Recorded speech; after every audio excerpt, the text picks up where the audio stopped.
I pledge allegiance to the flag of the United States of America and to the republic for which it stands, one nation under God, indivisible, with liberty and justice for all. Good morning and welcome to our Tuesday morning, August 6th meeting of the Board of County Commissioners. My name is Andy Hunthausen. To my left, Commissioner Tom Rolfe. Good morning.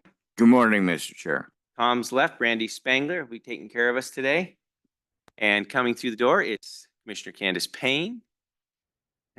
And to my right over here is Roger Baltz, our Chief Administrative Officer. We may have an appearance from the County Attorney's Office, but not yet. A lot of times they have court in the morning before they can come over here. So just a reminder, there's a sign-in sheet in the front as well as agendas. Please sign in prior to leaving today so we have a good record of who's attended our public meeting. Mr. Chair, if I could. Yes, sir. Commissioner Rolfe, please. I'd like to introduce a couple of people who are here to view what's going on. Liam Turner, if you'll stand, and his dad, Caleb. Liam is a member of the Toastmasters Club. Both of them are, that I'm a member of, and he came to me, wanted to know a little bit more about what county government was all about. So he's here to explore about county government. Welcome, Liam and Caleb. Welcome. Glad you both could be here. If you have any public comment and hard questions, the hard questions go to Commissioner Rolfe. I take the compliment to the county. Whatever.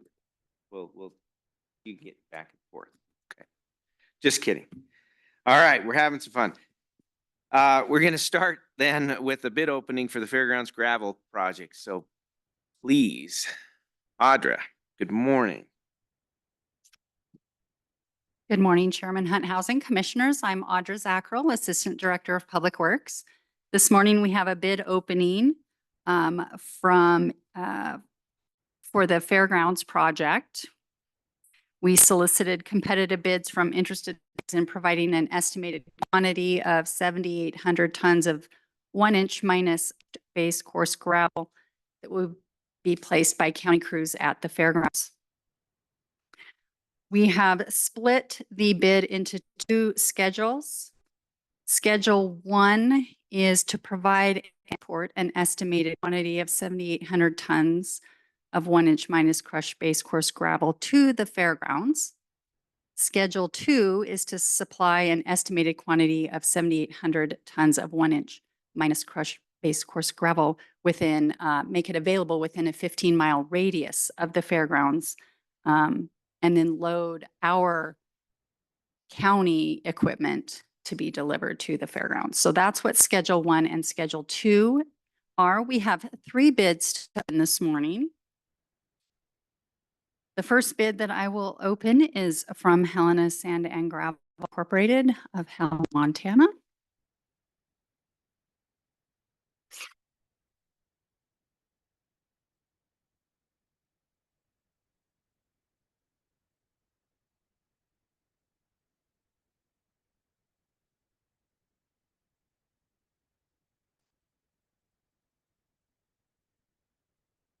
Okay, the bid appears fully complete. Bid security has been included. We have a total bid for Schedule 1 of $9.96 per unit for a total Schedule 1 bid price of $77,688.00. For Schedule 2, we have a unit price of $7 for a total Schedule 2 bid price of $54,600.00.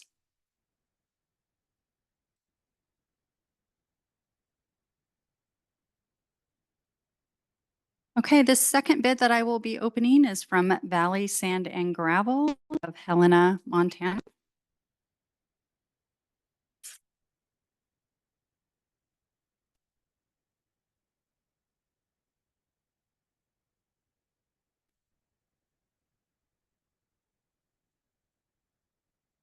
This bid appears to be fully complete. Bid security has been included.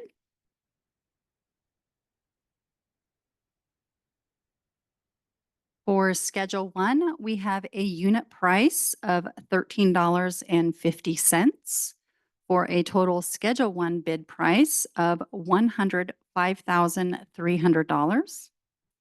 For Schedule 2, we have a unit price of $7.40 for a total Schedule 2 bid price of $57,720.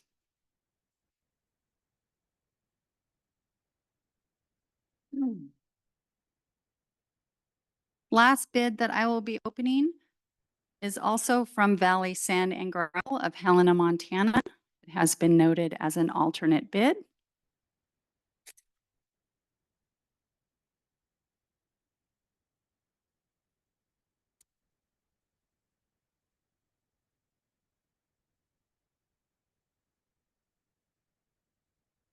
This appears to be fully completed. Bid security has been included.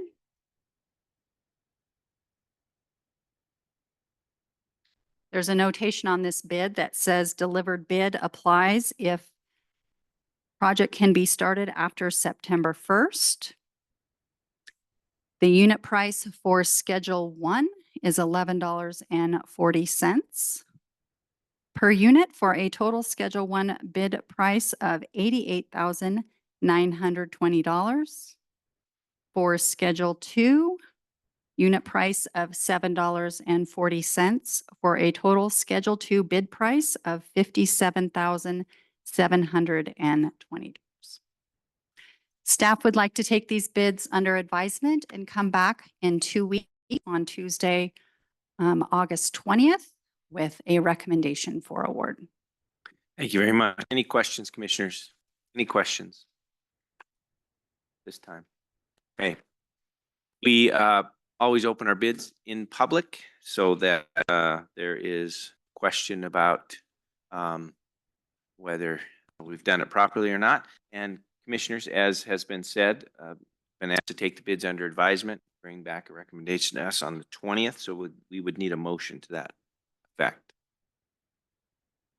So moved. Second. Moved and seconded to ask staff to take the bids under advisement and bring a recommendation back to this commission on the 20th at our regular scheduled meeting.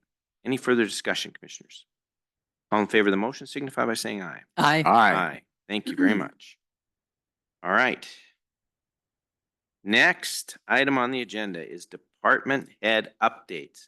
So once a quarter, we invite the department heads, our different departments, to come and give us an update on how things are going and the highlights of the happenings in their work. So I don't want everyone to jump up at once. I can sure just go down the list, or we have a volunteer who'd like to go first. Look at that. There we go. IT and ASB first. Welcome. If you'd introduce yourself for the record. Morning, Chairman, Commissioners. James Thomas. I'm the Director of City and County IT. Our quarterly report for this period, IT remains staffed at our 13 FTE level. We are still holding 3 positions vacant for budget savings. First couple of months through summer or this quarter, we had 2 staff out on extended medical leave. One of those staff people have returned, and we are hoping for the next person to be back in 1 to 2 weeks. So then we'll be back up to at least 13 staff. Our 24/7 on-call support, we've seen a significant uptick in calls. In fact, July has been our highest month recorded since we implemented this back in 22. Majority of those calls are law enforcement related, law enforcement and detention officers. We have started an in-depth investigation to find out what is causing those calls. Most of the calls are all related to accounts being locked. And we think we've identified at least a few little pieces. We think a good majority of it is the new body cams that the Sheriff's Department has implemented. What's happening is, as soon as they walk into a building, the body cam wants to authenticate and start uploading its video. And what's happening is the passwords are expiring on those body cams. That is locking their accounts. So we're working with the sheriff's department, hopefully to find if that is the true cause, we'll get that resolved. And our calls should drop back to a norm of roughly about 10 per month. July, the high is now 26. That's the number of calls we received after hours, weekends and evenings and early mornings. A couple of the highlights from over the last quarter. I've provided a monthly report saying that we've been working with a vendor on a cybersecurity threat assessment program known as a CTAP. They finally came back and gave us a series of recommendations. We have been working through those recommendations to see how they apply to this organization, implementing them where it makes sense. So we're most of the way through that program. One of the things with the next step we are taking with our network modernization program is that's got two phases. One, we're working outside the buildings, so we're connecting building to building. That's our wide area network. We are about 75% complete getting through all of those upgrades. So replacing outdated equipment, giving better bandwidth between buildings, function a little faster. There's a few other programs that are happening at some of these buildings that we're trying to make sure we can support. Lots of cameras going in for security. We want to make sure we've got enough bandwidth for those locations to function properly. Once we get that step completed, the next step in network modernization inside all of the buildings. And we are working very hard on that to get it organized and planned. So we have already ordered hardware. The hardware is starting to arrive. So we've got boxes and box equipment. We are going to do 100% of the organization's network. And so every building is going to receive an upgrade. Should increase our security and our stability for all the devices that get connected wirelessly and through the wired network. One of the requests that we had of our IT steering committee back in June was to create two working groups. One working group was to work with the IT department to increase the security on mobile devices, so mainly cell phones. We've got a bunch of organization-owned cell phones, and then we've got private. People own their own cell phones, but they connect to organization resources. We want to make sure those are coming in securely. So we're putting together a working group with various departments to help us get those secured, make sure what we apply doesn't break the device, but it comes in a little more secure for us. The other work group is our security awareness training group program. That one we're going to kick off this afternoon. The vendor is going to provide a demonstration to the working group so they can see all features, functions, and then we can tune each of those security training videos and questionnaires. We can tune those for how we're going to apply to different departments. And finally, excuse me, just a quick recap on cybersecurity. There was a big furor, uproar with a global outage caused by a cybersecurity company. If you were traveling, you might have gotten stranded. I know of a number of people that got stranded. The cybersecurity company is known as CrowdStrike. They are a massive company, very highly rated company. And what happened was they have an automatic system that rolls out their updates. It's called a rapid response update. And that was delivered with a logic error. And what happened is that started flowing out worldwide. And as soon as that logic error hit particular servers or any server that received that update, the server would basically fail to restart. And so it just started globally winding down to where servers were not running. They figured out the logic error within 15 minutes, roughly, but it had already flowed out worldwide. So that's how fast this world is connected across the internet. Roughly there was, so far the report is about 8.5 million computers were affected by this, and something in the magnitude of $5.5 billion lost revenue. So pretty significant. What it did do though, is it did something good. It put a spotlight on cybersecurity and the updating process. And so even here at this organization, we're minuscule comparatively. But what we have done is implemented additional steps in our updating so that we don't receive automated updates from vendors. We first apply those manually, make sure that we don't have any ill effects, and then we let them roll out to all the devices. It slows us down a little bit, takes a little more time. We're trying to avoid having a massive outage. That's good. And finally, in the cybersecurity world, a good way to say it, we are just seeing a massive increase in what are known as credential harvesting attempts from China. We've gone through, and it's happening on our online platform in the Microsoft world. And basically what they're doing is they're looking for accounts and they're randomly trying passwords, one after the other after the other. As we discover these, we're blocking them, but we're blocking them after the fact. So all it does is put a need on our security awareness training to make sure everyone has a good, strong password and that they change on the routine of 90 days. Commissioners, that's my report. I would be happy to address any questions. Thank you very much. Great way to start us off. Questions, commissioners, for James? Really appreciate it. Yeah, I was wondering about the training program because I haven't had to pass any tests lately, so I'm sure it's coming here. It's coming. And the group has already agreed to make it extra hard for commissioners. No, that won't be hard to do for this one. So. Any questions? I have a question.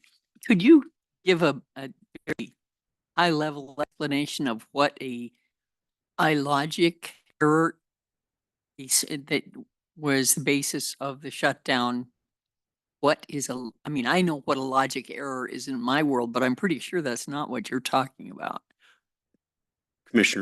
Chairman Commissioner Payne, the logic error in their process was to watch for a particular series of, how do I want to say this? We call them hash values in the IT world, but it's basically, it's a pattern of events. If that pattern of events is occurring, they tend to see it as a malware threat. And so what they do is they try to contain it. The error basically got to the basic level of the computer booting system, and it would not let the computers restart. So the error prevented the operating system from loading. So the problem was, once that error occurred, the servers could not just be restarted. They had to get technicians involved to unravel the error. Then they could get the servers restarted. CrowdStrike and Microsoft both worked together to get the error corrected. But it still required a massive amount of manual intervention to get things fixed. At the local, semi-local level, we did talk with the city of Whitefish. They did have some of the ill effects from this. A number of their servers basically would not restart. So we did know it was happening locally as well as globally. Thank you. That is very helpful. Anything, Commissioner? Nothing, Okay. nothing else. Thank you. very much. Thank you. Yeah. All right. All right. Our next volunteer. Good morning.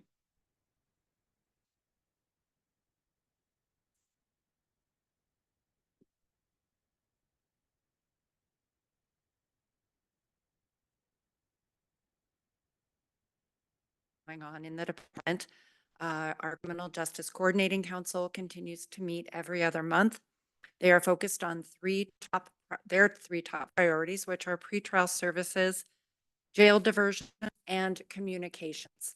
So with pretrial services, they put together a working group, pretrial services working group.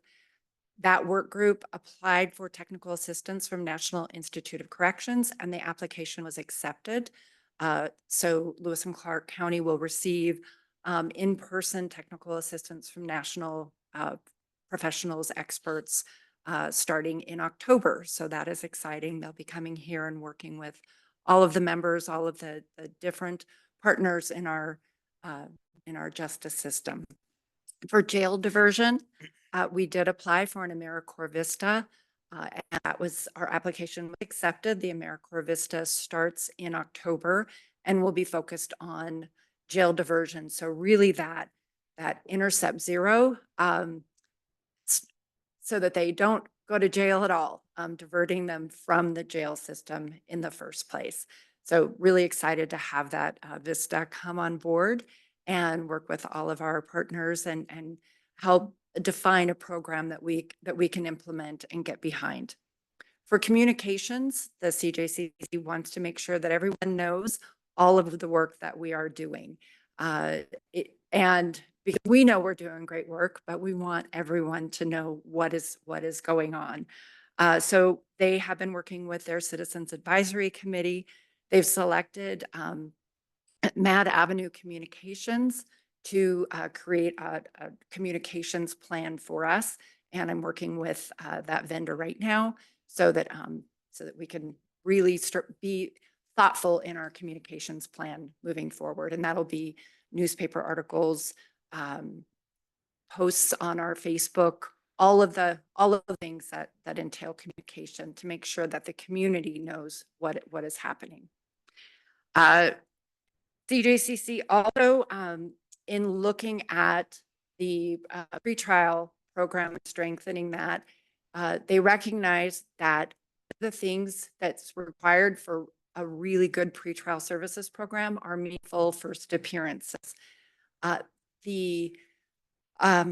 They're moving forward. What a meaningful first appearance is, it means that when you have that first appearance in front of a judge, that the prosecuting attorneys and the public defender are both present and already have met with the individual or already have read those charges, and a thoughtful presentation can be made to the judge.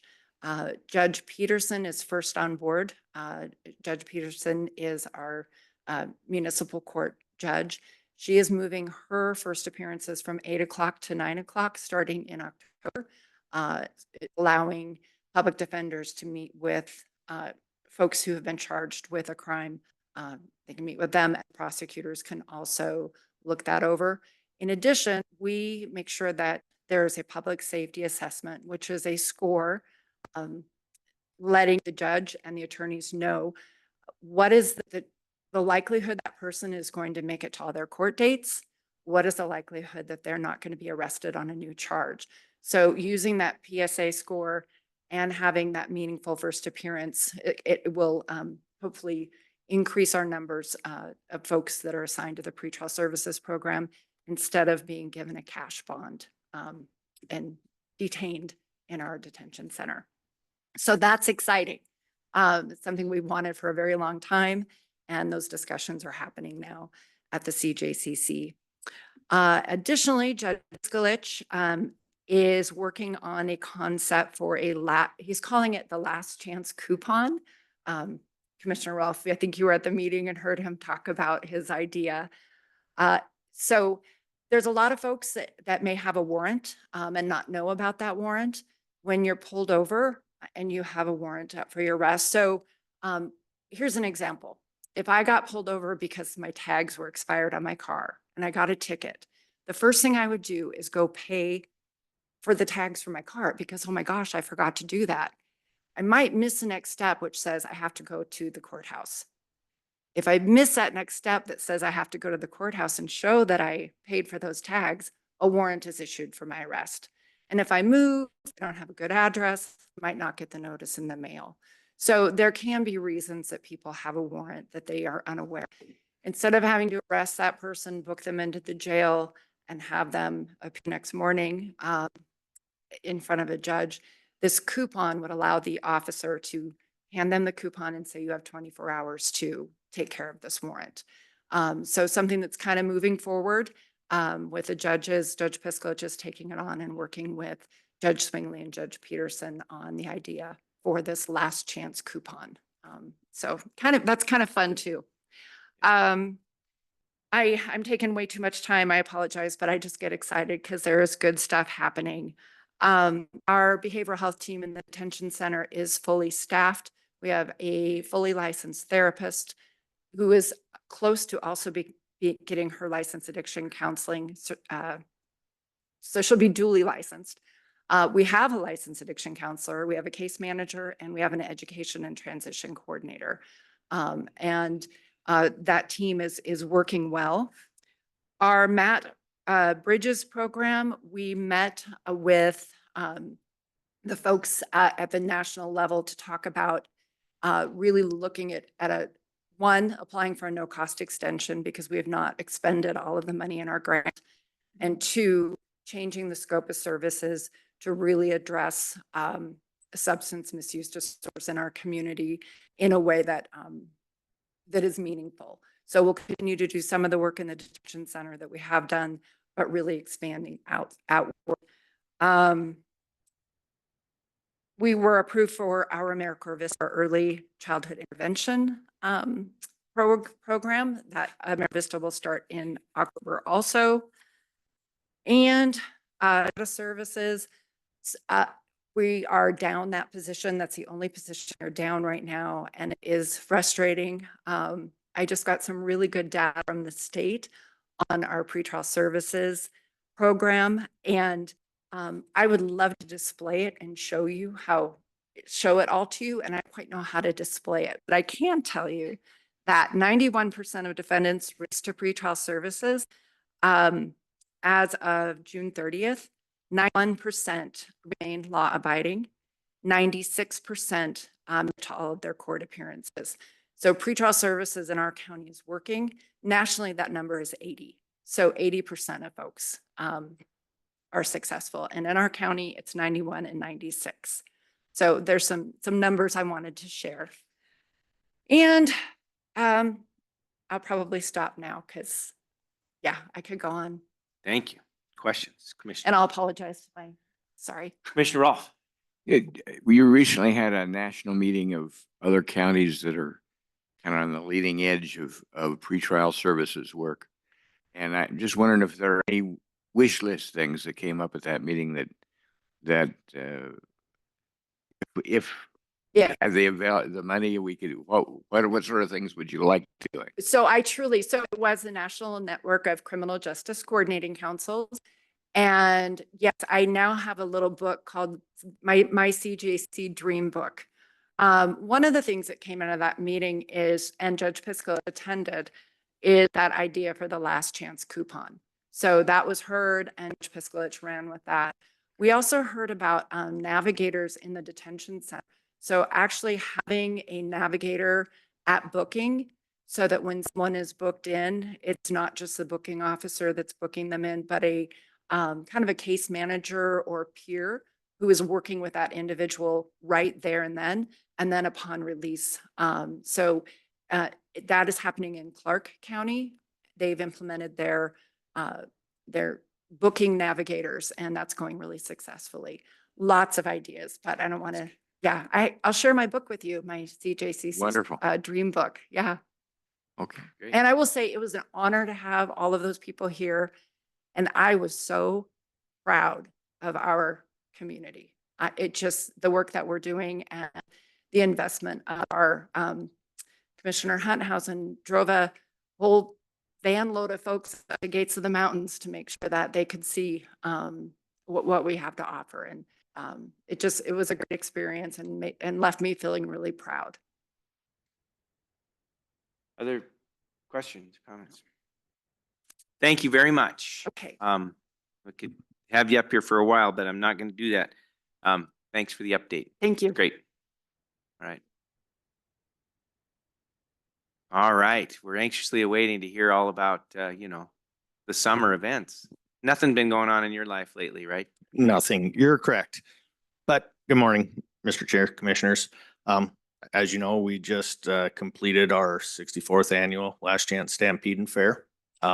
Overall, I think for me personally, it was the hardest fair I've ever had to deal with in 20 years. But You better tell everybody who you are first. oh, I'm sorry. No, I apologize. interrupted you. I threw you off kilter there. My name is Kevin Ten. I'm the manager of the Lewis Clark County Fairgrounds.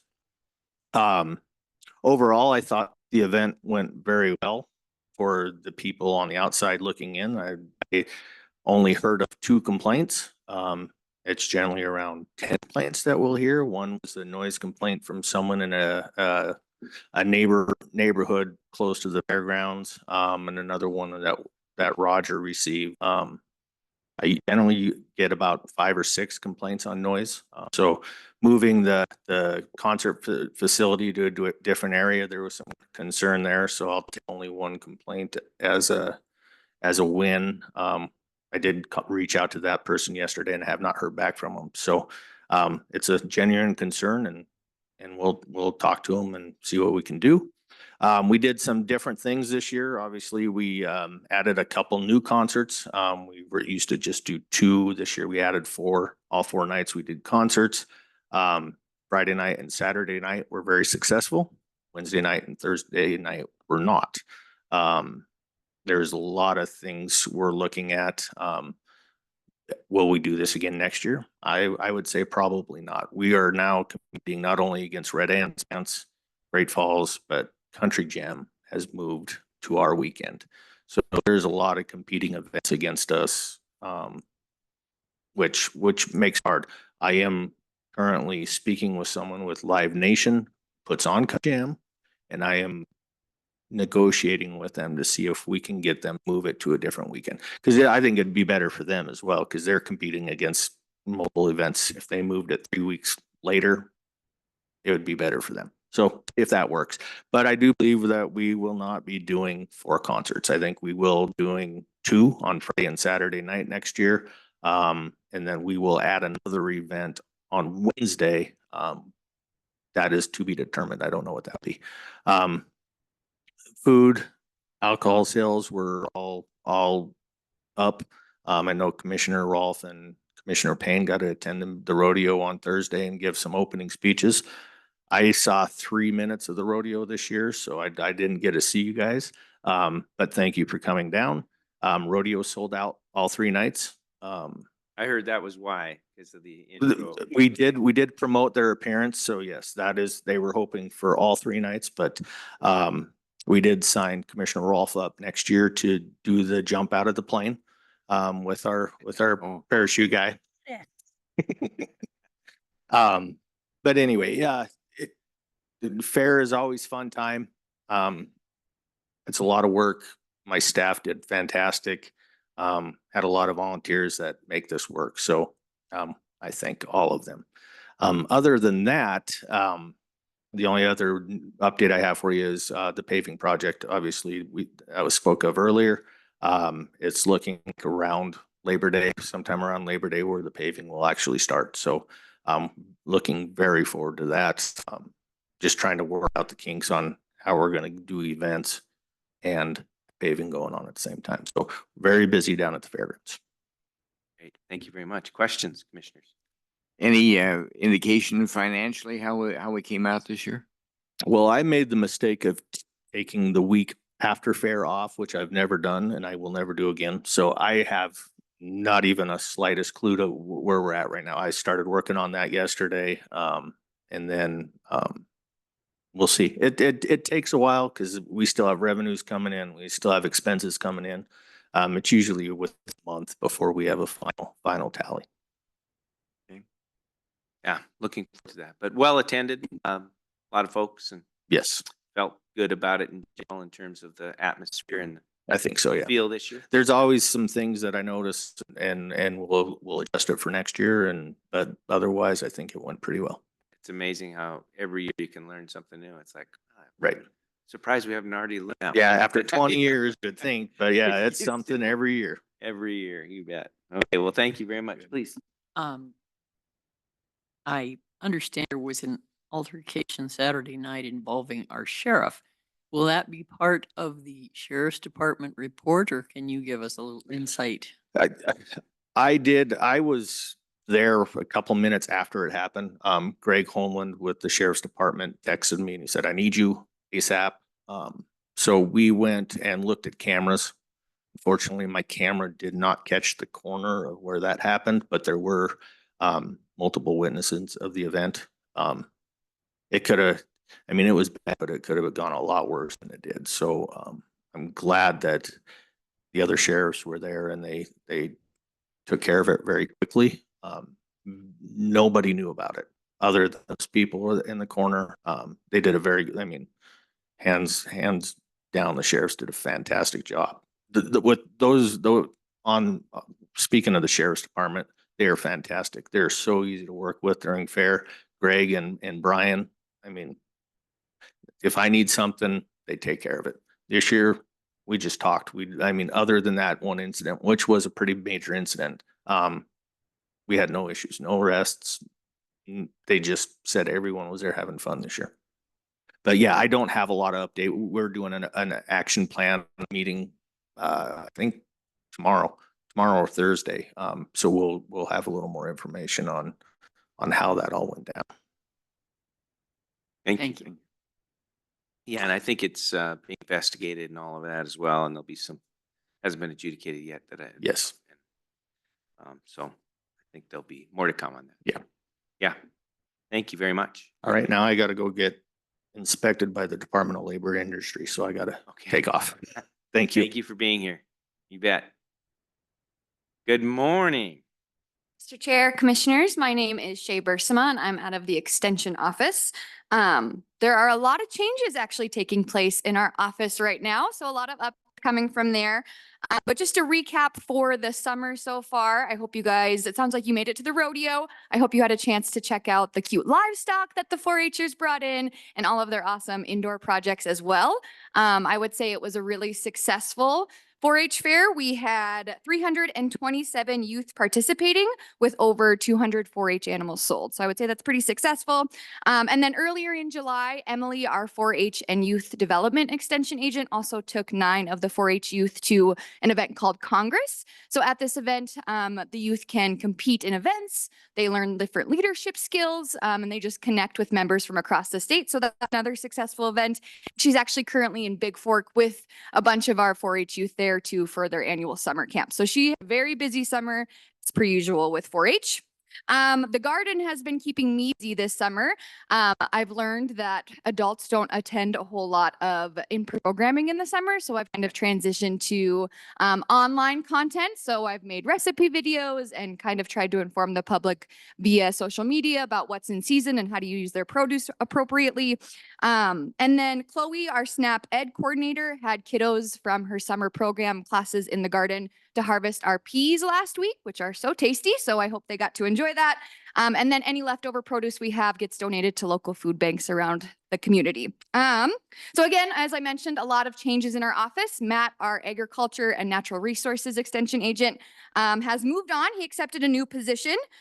So our administrative assistant and the rest of our office, we're just trying to keep up with the day-to-day traffic that he has as far as phone calls and people coming in asking questions and trying to just get them to a different area or direct them into another area that would all be able to help them. So we've sent them to Broadwater County, Cascade County, Energy Labs for soil tests, those types of things. So still trying to help the public, but my knowledge on hay is not super helpful. So I'm just helping in any way we can. And then also our 4-H and youth development extension agent, Emily, will be leaving at the end of this month. So we'll have 2 extension agent positions open, and that hiring process is facilitated through Montana State University. And sometimes it's a little bit slower, sometimes it's a little bit quicker. So I hope that they will post both of those positions soon so that we can get people to fill those roles and keep providing these services to our community. We definitely appreciate all of the work that Matt and Emily have done in their program areas. They've done fantastic jobs and we're really going to miss them. But also, I think with change comes optimism and excitement and newness. And so I'm excited to see where their programs will go and how we all work together to continue to serve the people in our communities. And then just looking forward to fall, I'll get back to that in-person programming with food observation classes, be in the schools teaching youth aware of mental health. My Strong People classes will return to Helena and Augusta, so lots to look forward to, and it'll be busy as usual. So I'd be happy to answer any questions. Wow, that was great. Thank you. Commissioner. I have a question. Yeah. I was wandering through the 4-H barn and I ran into a old friend, a lady I've worked with for years. She's a former teacher and very active in 4-H. And she was very concerned that our extension program is not, that she felt that we need another extension agent because the ones we have are overworked and hence they move on, even though it's a great job, but they've just got too many irons in the fire. She asked me what the county commission could do about this. Is there some, and as you said, we don't have that much to do with it. It goes through MSU and we kick in some money to help. So I think I recognize this is not some flaming lunatic out there. This is a woman who is substantial in our community, works hard, tries to make programs work. I'm sure you would know who I am referring to, but her comments in general affect our extension program. And I'm not exactly sure what the county commissioners can do to help, but if you can think of something, and maybe you could call the people at MSU, or we could, if we were encouraged to do that, if we had a phone number. The squeaky wheel gets the grease, and I really would like to, try to help make this work. Absolutely. Yeah, I appreciate that. So I think that's good to know. I didn't know that comment came in, so I appreciate that feedback. There are plenty of other counties that have different structures than we have. So Lexi, our administrative assistant, does a lot of work with 4-H. Some other larger counties have an assistant just for 4-H. So that could be something we look at, and maybe a restructuring of positions with 2 new positions being hired. Maybe we add a little bit more 4-H responsibility to my position or the agriculture agent position. But that's great feedback, and I can talk to my my regional department head and see what he thinks. But that's good to know for sure. Thank you. Yes. Any other questions? Any other questions? Thank you very much. Appreciate the update. All right. Next. Okay. Hi. Good morning, Chairman and the Commissioners. My name is Jenny Chambers, Lewis Clark County Public Works Director. So when I was thinking about what I was going to talk about today, I wasn't sure where to really begin. We do supply you guys monthly reports every month, and could talk on and on, probably longer than Kelly McBride could talk if we wanted to have a competition. But there's a lot of projects going on in general, and we're really focused a lot on seasonal work this time of year. But I did want to highlight some of the seasonal work and then other projects within the different departments within Public Works. The noxious weed department has sprayed to date over 1,050 miles of county road right away. And then in addition, they're spraying a lot of our partnership agreements with the United States Forest Service and Montana Department of Transportation. A lot of work on the ground. And the noxious weed program is fully staffed, even with the seasonal hires, which is a great accomplishment for that group to always get back seasonal employees year after year. And a lot of them reoccur and have come for multiple years and multiple seasons. So it's a good teamwork down there in the noxious weed program. They're also providing and processing complaints. Complaints come in, and to date, they've managed 69 total cases where they review those. They provide education and outreach and compliance assistance. In addition, they have received and reviewed and gone on site to evaluate 26 weed management plans. So in addition to the phone calls and the complaints and the tracking, they also get actual weed management plans to go out and do those weed management inspections and work with those land on a one-on-one basis based upon their particular area. Also, the program is doing a good job with education outreach. You may have heard radio ads on 99.5 The Bull. They're getting heard on Monday, Wednesdays, Fridays, and so that's kind of a good outreach program there as well. One big program that's also in the noxious weed program that we've got recognized with the state is our biocontrol collection events. So biocontrol is basically you use beneficial insects like flea beetles for leafy spurge to control the unwanted weeds. So you don't spray herbicides or pesticides. You basically collect this biocontrol flea beetle. They get released into the environment, and then they take care of the leafy spurs based upon that natural condition. A fun fact for you guys today is biological control dates back to 324 BC when Chinese growers were recorded using ants to feed on citrus pests. So it goes way, way back when, and we're still using it today, and it's a pretty good program within Lewis and Clark County. In the buildings department, I provided a dashboard tracking sheet this last month in July for the information that we have, try to manage and look at our work orders within the Limble workforce management system within our billings program. This one was just a recent software implementation that the building staff did, that they pretty much got up and running over the spring. July was the first report out of that data. And in the month of July, building staff have completed 148 work orders just in the month of July. That doesn't include how many are open in that area. So we're going to continue running those dashboards to provide you those statistics to kind of show the workload that the buildings folks are doing. On the chart, you can see that the majority of a lot of the work orders come from the detention center, the Murray building, some of the larger facilities within the buildings department. Other large building projects that we are starting, that we're contracting with or that we're underway includes the courthouse pneumatics project, replacement of all the pneumatic systems within the courthouse. We're probably 95% done with that project. The detention center heating plant and domestic hot water project, that contract's been signed. We're going to get started on that this month. Murray building parking lot maintenance preservation project. So redoing the Murray building pavement in the parking lot. We're getting organized internally on the different pieces, parts of that parking lot plan, and getting ready to get the contract underway for that work. The Murray building also has a roof replacement. And that contract is getting negotiated now, and with it looks like an anticipated start date potentially of November for the roof replacement.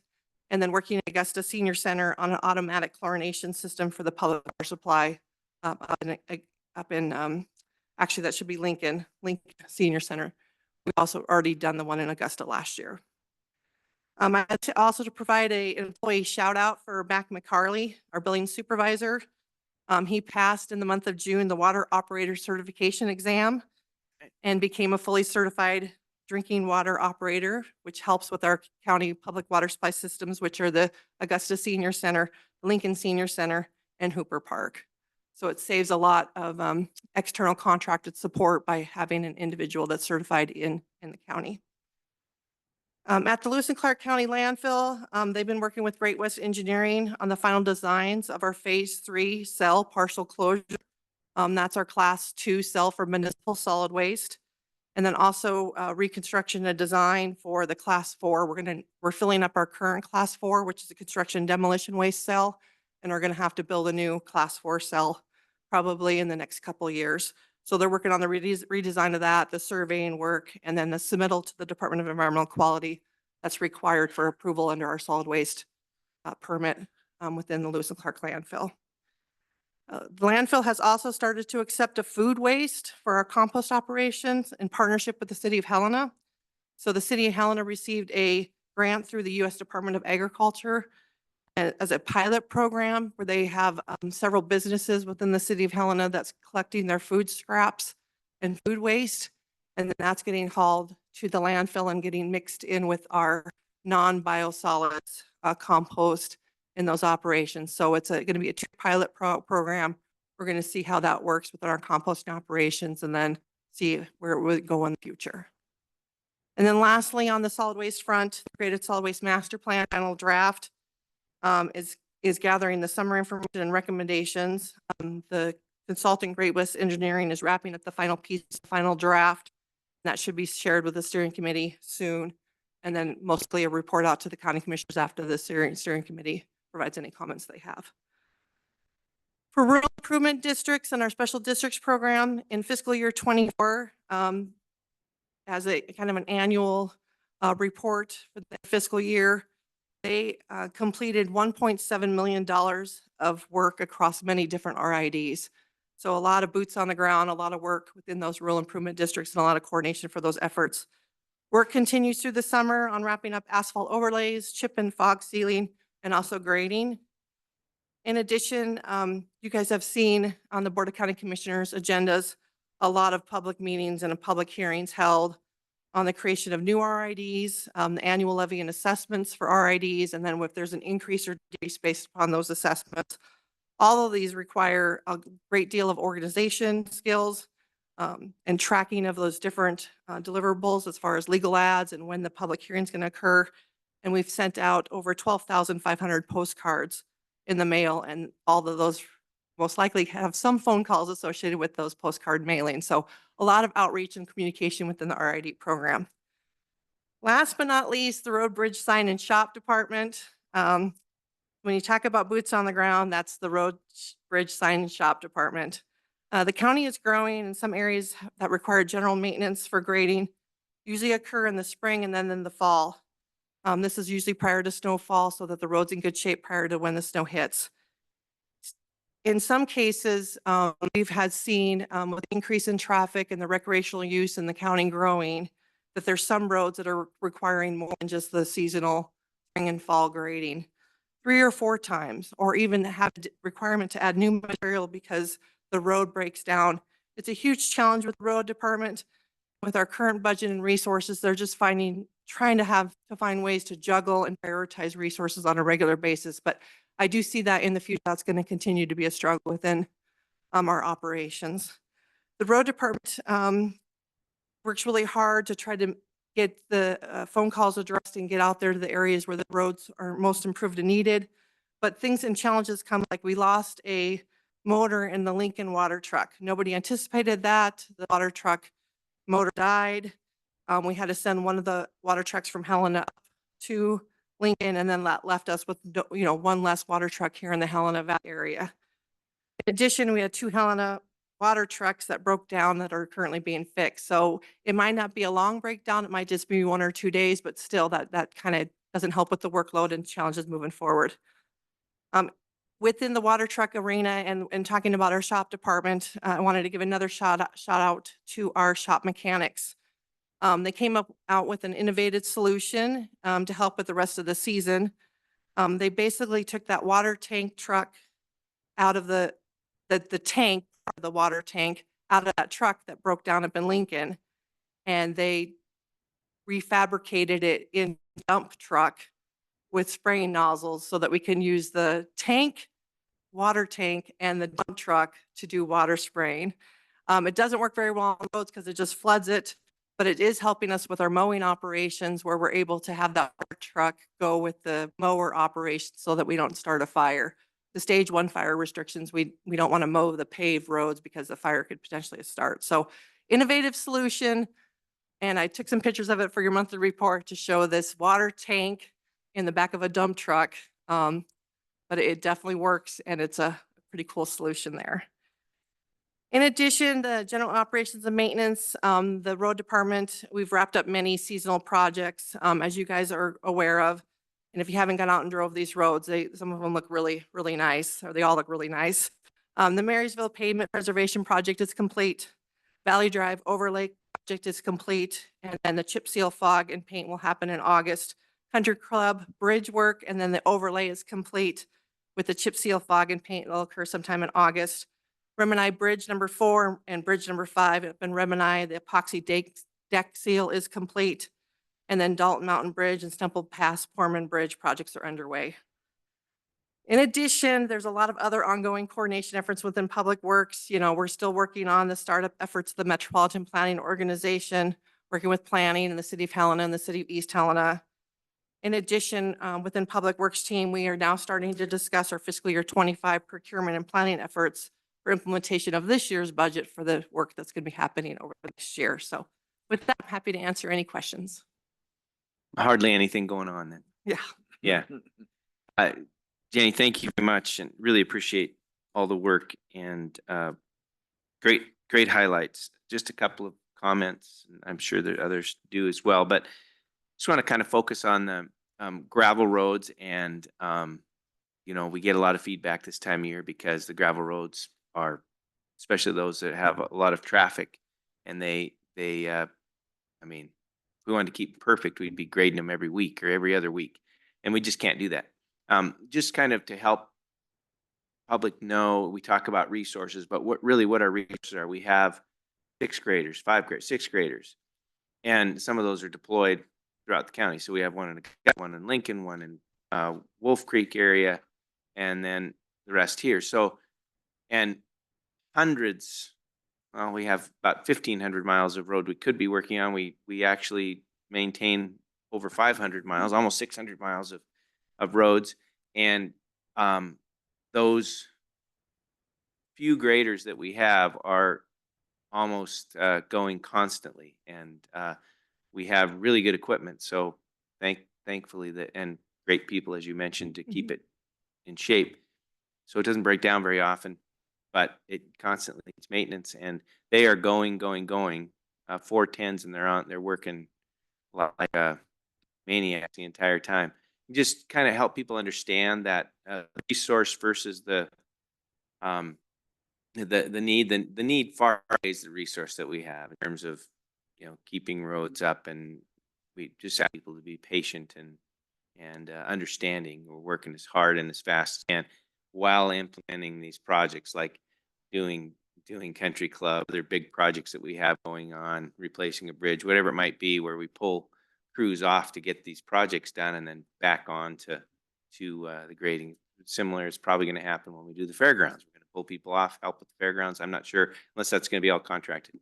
You can explain that. But anyway, back to my original question. I'll be quiet now. Yeah, no, thank you, Chairman. I really appreciate the opportunity. Yeah, it's a juggling act. They do the best to try to prioritize things and where things are at. So there's about 13 equipment operators within the county.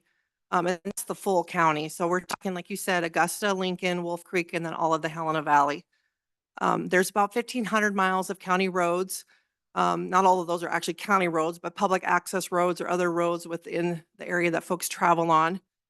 And we can maintain, the statistic has been that we can maintain about 540 of those miles of road.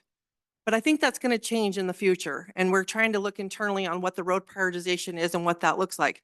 As the county continues to grow and these roads have more track on them, maintenance requires more. So it's been about 540, but if we can't keep up the level of maintenance that we have done, things going to have to give. So about 540 miles of road, about 350 of that is gravel roads, which take more time for maintenance than paved roads. So the idea is to get to maybe a pavement plan of some of these roads that have high traffic count in the future, because then maintenance isn't as reoccurring. You just have to save that for about the chip seal and the tracking moving forward. So for instance, if a road has an average daily traffic about more than 400, the guidance is that road should be probably a paved road, not a gravel road, because you're just beating it up with the traffic that are on that road. We have, I don't know what the numbers are, but there's a lot of gravel roads that are more than the 400 ADT traffic count. And some of them, like Lake Helena Drive, between the Causeway and Deal Lane, is 1,400 average daily traffic count a day. So if at 400, it should have been paved, and we're sitting at 400 average daily traffic, that is a lot of traffic on that gravel road, and requires then more maintenance. Right. So we are looking at long-term plans on how we can prioritize where we move projects in the future. We do have a design right now for Lake Helena Drive that eventually maybe we'll be able to do construction for paves in a phased fashion, but it really is a juggling act. Of the 13 equipment operators, we only have 6 graders. And even if we had 13 graders, we still have other work that needs to be done, like you had indicated. So there's 6 graders for the county as a whole. And then you always have to pair up a grader with a water truck this time of year in July and August, because the roads are so dry. In the springtime, sometimes they're too muddy. There's too much water because there's rain. So there's a really fine time where there's a perfect window of opportunity, and more in Augusta than there is here in Helena Valley, where that grader operator can go grade that road without the water truck accompanying them. But we usually have to accompany with the water truck. So you have 6 graders. We try to have 6 water trucks, but I think we're down to 4. So it's a balancing act to try to get those crews out there. Then on average, 1 mile of gravel road to grade takes about a day, because it's 9 to 12 grading passes. So just because the road's about a mile long, you just don't get in your car and you just drive it once and drive it back and you're done. It's 9 to 12 passes. We're digging that road up with the picks that are on that grader to get that road graded. So on average, we can do about 1 mile a road with that grading crew, which is both the grading operator and the water truck operator. So 540 miles, 300 of those are gravel, 300 of them at Yeah. 1 mile a day. You know, that's where we get into that story. We don't want to get into math here. We don't want to get into too much. But no, I just wanted to kind of help people understand the complications and the need versus the resources, and how hard teams are working out there and doing the best they can with what we have. So I hope some people hear that and are appreciative of it. You know, we get a lot of feedback about what we're not getting to, but boy, they're working hard and doing a great job from my perspective. And Mr. Chairman, I'd just like to add, we do have a phone call log within the road department that we have, and we track all the calls come in. I get that on a regular basis and sometimes call folks up that even when maybe our road department manager has already talked to. We try to do a really good outreach to get back to folks that call in, or at least let them know where they're at on the priority list and what our next steps are with that particular plan or that particular road. Thank you. Commissioners, anything else? You know, one thing might be helpful to us to have is periodically get a list of the traffic counts on those high traffic gravel roads, so we have it in our mind what some of the priorities are. Yeah, Mr. Chairman, Commissioner, we can certainly do that on a more regular basis. Okay, thank you. Thanks. All right.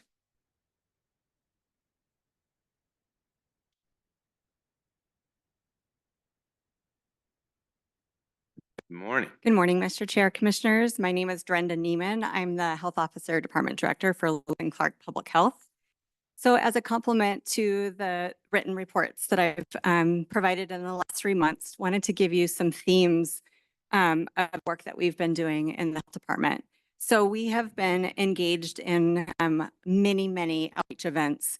So what this looks like is our staff go out to the community. We educate on tobacco prevention, cancer control activities, importance of vaccinations, opioid prevention, including distribution of fentanyl test strips, as well as Narcan, and then promotion of all of our family child health programs like WIC and home visiting. And so we have been out at Helena Indian Alliance Mother's Day Fair, Behavioral Health Block Party in May, the Birth and Baby Expo. We have staff down at Safeway on the senior discount shopping days, talking about suicide prevention and lethal means, the importance of locking medications away and firearms away. We have done a couple of child passenger safety events where we're helping to child seats and then inspecting those as well. And then we participated heavily in the Pride activities this past week. More to come. We have lots of back to school events that are happening in the community, and we will be at all of them, providing lots of outreach and education materials, as well as opportunity for vaccinations. We also have the Head Start event coming up. We have it's respiratory illness season here soon, so we'll be out with our mobile clinic offering flu vaccines, as well as COVID and RSV in preparation for our the respiratory illness season. The last 3 months, we've also accepted many grants that help us do this work. We received a car seat demonstration grant, a blood lead analyzer from St. Peter's Health, universal home visiting grant. We renewed a suicide prevention grant. We renewed our wastewater surveillance program grant, opioid prevention grant. 3 of those were brand new funds coming in to help do the work. But this is the time of year that we do apply for and then receive many grants for the work that's happening.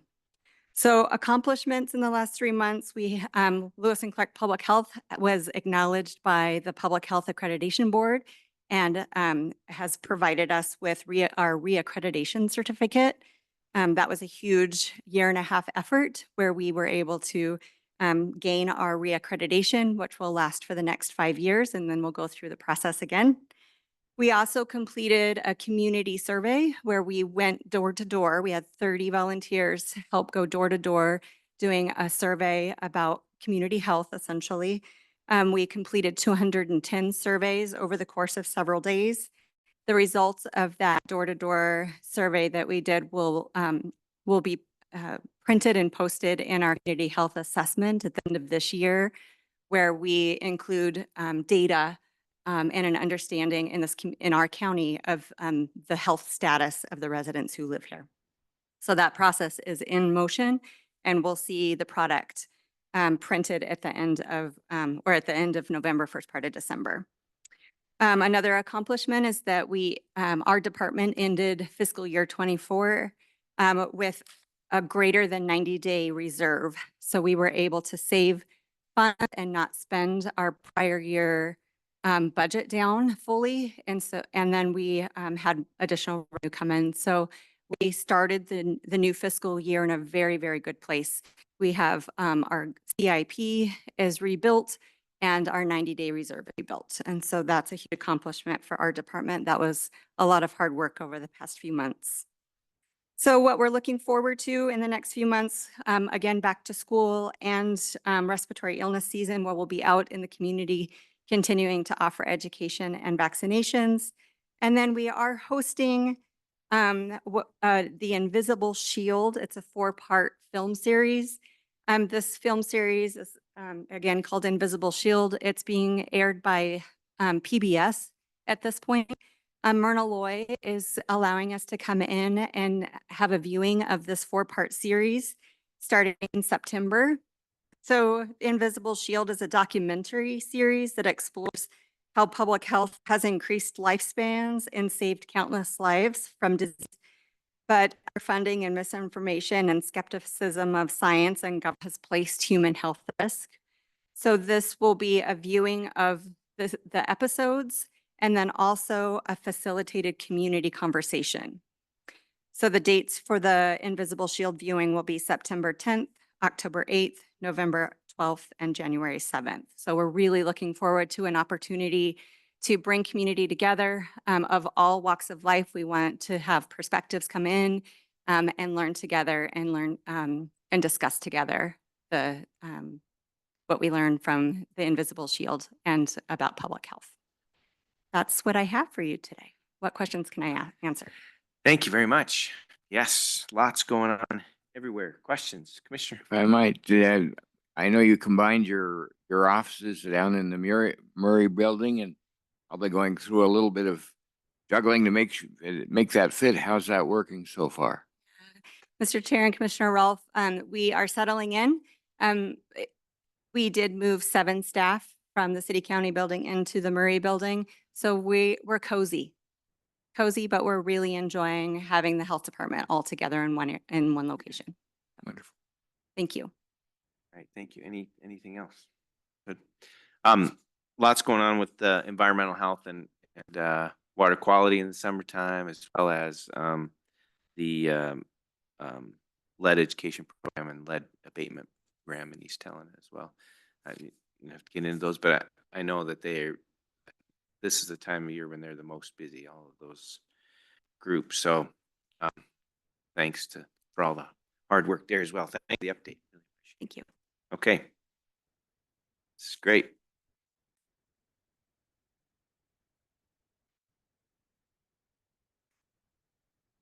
Good morning, Mr. Chair, Commissioners. My name is Carrie DeRosier. I'm the Human Resources Director with Lewis Clark County. Good morning. We continue to stay fairly busy on the recruitment front. Right now, we have 9 that are published online and receiving applications. A few of those are continual, meaning open until filled positions. We have 3 that are either scoring, interviewing, or doing reference checks. Excuse me. And then a couple in the development phase, meaning we know there's openings and we're working on getting the job descriptions ready to go and get those online. For the month of June, we had 16 new hires. 9 of those were regular positions. Excuse me, sorry. We had 11 terminations. Over the course of the quarter, we had 40 new hires. That would be April, May, and June. So we're staying busy there. We had 1 collective bargaining agreement that we worked on this year to negotiate. That was the laborers agreement. We had several meetings, and then that was voted upon and brought to the commission at the June 24th meeting, which was approved. We had a couple investigations that we've worked on. We hired a firm, a third-party vendor, to conduct one that was wrapped up in May. also did an internal one that we did in July and finished that. We had open enrollment that started in mid-May and went through mid-June, and that's where we allow employees to make all their new health plan and flex plan elections. And then after that ends, we have a short time to get all those changes entered into the payroll system and implemented. We had that was pretty successful. We also implemented all the pay matrix adjustments for all employees in the time between the last payroll of the fiscal year and the first payroll of the new fiscal year. And this all went pretty smooth. Other items that we are kind of looking at, working on our health plan. We're keeping a close eye on that. We started over July 1 with a new deductible year. Health plan expenses, unfortunately, start off with a bang. We have pretty high expenses so far. We have one individual that has met their individual deductible, and then 75% of the aggregate deductible, which is $100,000. I guess the good news is that once we hit that amount, we'll be in a stop loss reimbursement situation. Just doesn't work well for next year when we are working on our reinsurance premium rates. We've also looked at a couple positions to address the addition of job duties and to address recruitment and retention issues. So we've worked on those job descriptions and getting those ironed out. We have some larger projects that we'll be working on this fall. We'll be conducting an RFP for either the third-party administration of our health plan, or also included in the RFP is looking at a pooled plan, participating in a pooled trust, or a fully insured health plan. So probably do a joint RFP where we're looking at all options, so we have those on the table and can proceed with the best option. We'll also be starting work on another market survey. We're getting the positions finalized and survey out to, we'll be working with CMS on that, I guess, here. We'll also be looking at the feasibility of using Kronos to build a customized performance evaluation system and process. We've been using TrackStar for a very long time, but there is some cost savings that we could potentially have, but we need to look at the complexity of basically building a new system from the ground up, and is it going to work as good? Is it going to be as user-friendly? And is it going to accomplish what we've been able to accomplish using TrackStar? We're also working with the Treasurer's Office to address some of their challenges in motor vehicle, and we'll be looking at addressing some things within property tax. We're also entering into audit season, so we'll be facing an audit for our payroll system. So we'll be working with the auditors to provide all the information there. Part of the payroll and HR piece is also providing all the information. They look at health plan pieces as well, making sure we're in compliance there and projecting liability and all that stuff that we have covered there. We'll also be working with the departments in providing all the information they need to provide information to the auditor. So that will be keeping us busy as well. And that's all I'm going to mention today. If you have any questions for me, I'd be happy to answer. Thank you, Carrie. Any questions? Just appreciate it. Very, very busy. Thanks for the update on the health insurance too. It's kind of, it's keeping us all on our toes right now. Yes. We'll hope for good outcomes For better. from our Yes. research here. Thank you. All right. Good morning. Good morning, Mr. Chair, Commissioners. Ann McCauley, Director of the Grants and Purchasing Department. Thank you for the opportunity to provide you with this update today. I'm going to start with a few notable department milestones and metrics. So first, August marks our department's 3-year anniversary. This occurred in August 21 with the mission of providing dedicated and coordinated support to the county's departments on their grant and purchasing activities. And I'm happy to report that I feel like we've met that mission well over the last 3 years. Major accomplishments include the addition of a full-time purchasing officer and our ARPA program specialist, the creation of and 2 updates to the county's purchasing policy, and numerous efficiencies in workflows and information sharing regarding the county's grants and procurement. This work in perspective, here are a few numbers from the past fiscal year 24. On the procurement front, we had 29 formal solicitations that were developed and published. These are the full request for proposals and invitation for bids. Over 90 contracts and contract cover sheets were routed for commission approval. And this past spring, Casey put on 8 purchasing and contract trainings. We had 72 attendees for the basic purchasing and 56 for the basic contracting, which is a stupendous outcome from that. So thank you to all the departments that sent staff to those important trainings. On the ARPA front, we have a total of 53 projects that have been allocated funds, which is remarkable as well. Of those 53, 30 now complete, 23 are active as of June 30th, and the county has expended 56% of our nearly $3.5 million.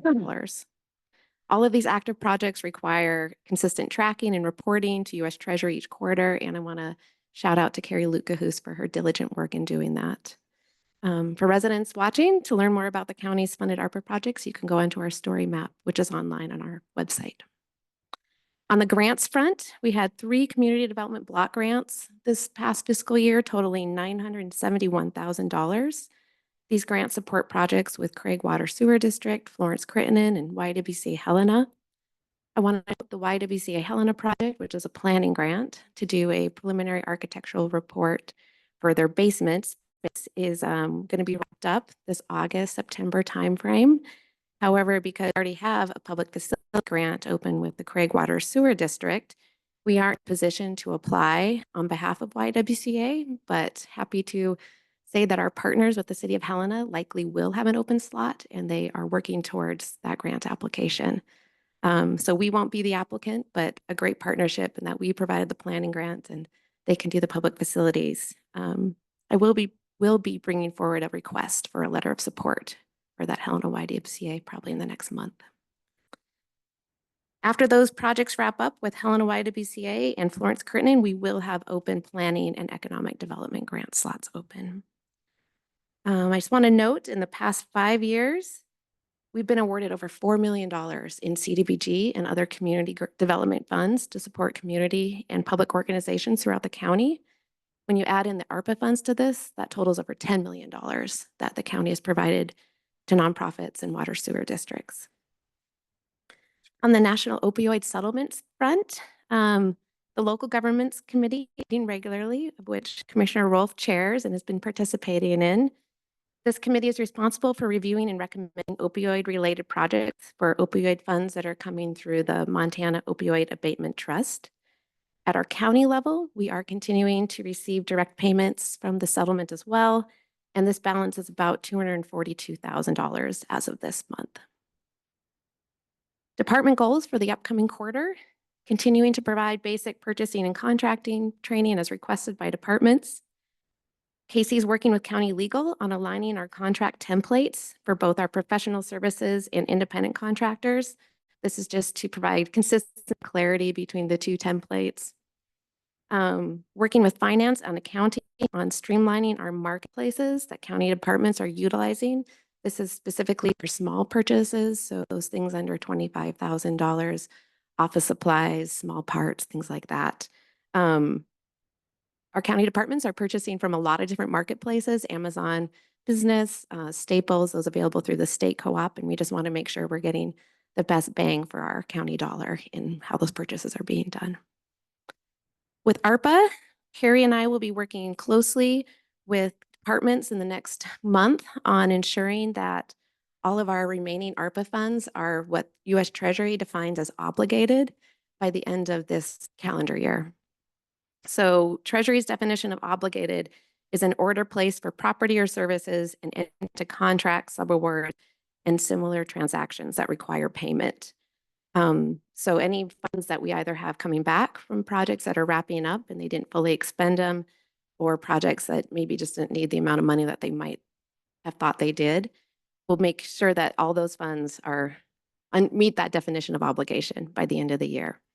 For any funds that might be reallocated, we will, after we get a firm commitment from departments on those project status, I will be bringing those back to you for consideration if there's available funds for reallocation, likely in September timeframe. Great.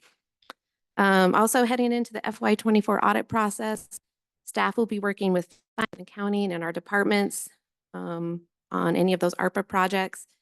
Expecting that our ARPA program will be picked up again for our federal single audit this year. That's when they deep dive into our biggest federal programs. And they look at all our compliance. That's all the way from procurement to how expenditures were done and tracked in our financial system. No concerns with that, but it's quite a workload to make sure we get all that documentation together. And finally, I am working on a county grants and subrecipient monitoring policy. This is going to bring recent updates to the Office of Management and Budget's uniform guidance. So this is the federal umbrella of all the federal requirements for federal financial assistance this past year, and this will bring in some of those requirements that came out through that recent update with OMB. And looking for a September timeframe too for a final draft and approval by this commission. And lastly, I just want to note that both Casey Hayes and I are currently enrolled in the Professional Development Academy that's available through NACO, or in the National Association of Counties. This is a 12-week course. County people from all over the country, I think they said yesterday, 43 states are represented in this particular course, just to work with county-specific staff on development and professional leadership. I just want to note that we're both excited about this course, and we thank you, Commission, the county, and Carrie DeRozier for providing this opportunity for us. Happy to take any questions. Thank you. Glad you're participating in that. Questions, Commissioner? Yeah, thanks for all you do. It's very good. We're grateful. So To provide as much information as Jenny or as Kelly? Oh, no. I don't feel like I did as much as they did, so. Just kidding. all right. Thank you.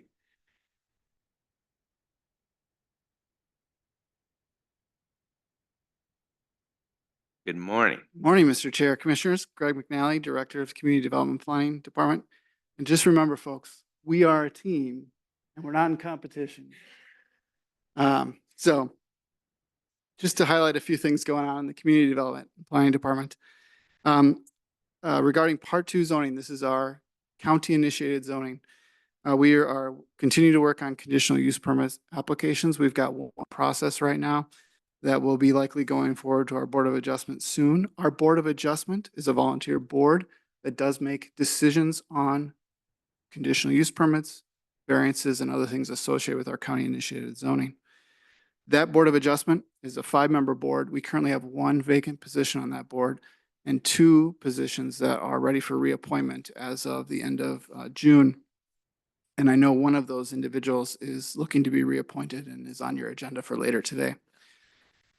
We continue to monitor that Part 2 zoning, the county-initiated zoning, and how it's working and what needs to be sort of addressed further. And we'll probably be bringing forth some adjustments to that in the future.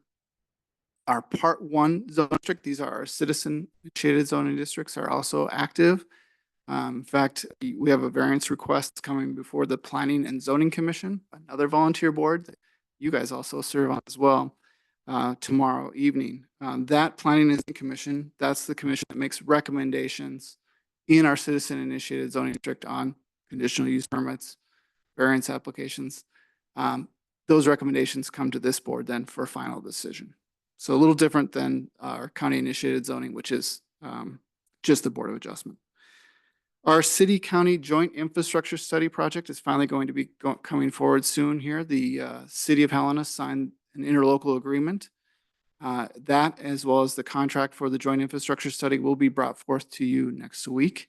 So that is an ARPA-funded project for the county, and we're excited to have those funds obligated here before the deadline here to get that project rolling. Our growth policy, which is another ARPA-funded project, growth policy update.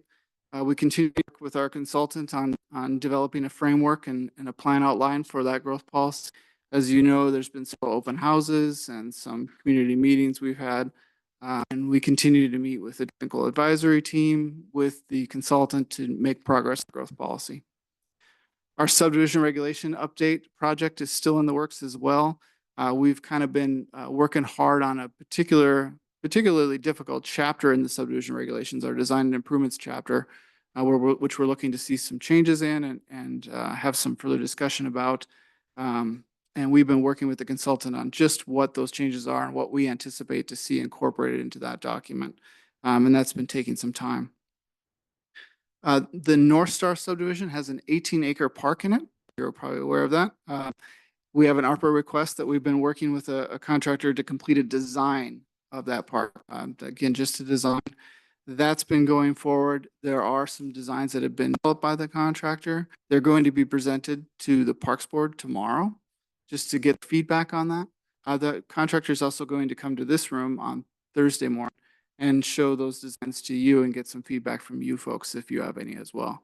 Obviously, then there will be some outreach with the public up at the park, where the contractor will take feedback from the residents in that area on site to talk about those designs. So that's moving forward, I think, pretty successfully. Our planning board continues to be engaged. It's a city-county joint planning board. We have a county position that's vacant on that board. The 4 members are appointed by the city, 4 members are appointed by the county, 1 member is appointed jointly. So one of our county positions is currently vacant. And again, I see that on your agenda for later. But we do have some reappointments coming up in September. So these boards, they always need folks to serve. And so I hope there's people available. Floodplain administration continues, pretty actively engaged. We've been doing the community rating survey or community rating system review and recertification. That's working with FEMA to make sure we are meeting their requirements. We're also working on some updates to the floodplain ordinance. And when we do that, we also engage with DNRC and FEMA as well to make sure we're on par with meeting their requirements. We've also been involved with some state agencies on flood after fire coordination. As you know, we just had the event, the Horse Gulch fire, and the potential for flooding that exists after a fire event like that is pretty high. So one of our individuals, Warby McNamee, who is working with some of our state agencies, was recognized for his that he's been doing with this, and has also been asked to participate statewide in some coordinated efforts to just educate the public about flood after fire events. With regard to the Horse Gulch fire, we are working with DES to educate those residents that are affected by that about what they can do to help mitigate some of those risks that might occur because of the exposed soil now. So that continues. That's a pretty good thing. Historic preservation is active. We've got the Unionville School project, which is we anticipate to be wrapping up here in August with the contract work that we've done. The volunteers will continue to do some other smaller projects on that school to put the button on some of those improvements that have been done up there. But there have been quite a bit that's been done. If you go up there, you'll see some of the improvements there. A lot of the siding has gone back up on, the windows been back installed. You'll really see quite a bit of improvement. Our contractor that's working on the attic rafters has stayed out of there with the heat that we've had this month, but with the cool down this week, we do anticipate them to be back up and finishing that work. The Lincoln Cemetery project, which is a project which has been ongoing for quite some time, hopefully will be before you again here in the month, so we can get that project wrapped up this late summer and fall.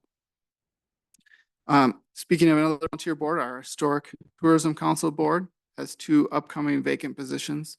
One of those is the joint appointee with the city, and another one of those is a city appointee. Which board was that? This is our Historic Tourism Council. And just to speak really quickly about the value and the importance of volunteers, obviously I mentioned 3 boards and we really highly value the volunteers that we get for those boards to serve on those boards, and great people to work with typically that are ready to engage our community.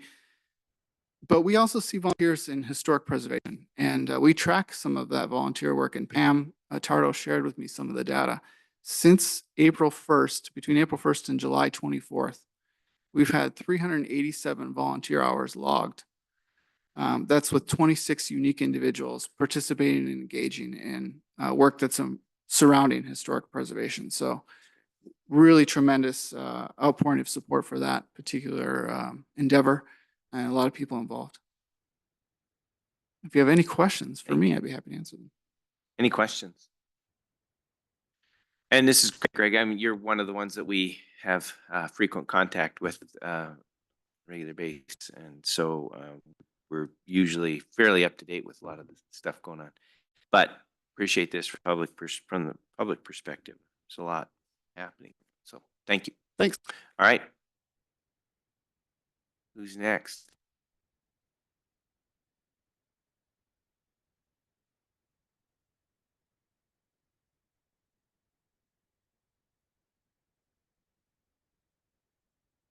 Morning, Commissioners.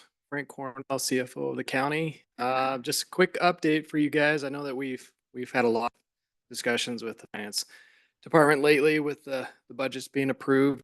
But yesterday we just received our certified values from the Department of Revenue, and I'm pleased to say that our growth factor was confirmed, and I was estimating a $4 million increase in growth in this county, and we got $5.2 million in growth. So there won't be any necessary need for revenue adjustments or changes there. So a huge victory with our budgets will be unchanged due to the certified values. So just for a reminder, the certified values come in and they just tell us what the growth is, and that's part of the mill levy calculation. We have two pieces that go to our mill levy. We can increase our mill levies by an inflationary factor, which is already known, and we know that's a 3-year average, half this 3-year average, which is 2.8%. We already knew that amount. That was already confirmed. Now we know that we're going to receive around 2.55% in a growth factor. So that hits our numbers, so we won't have to make any changes there.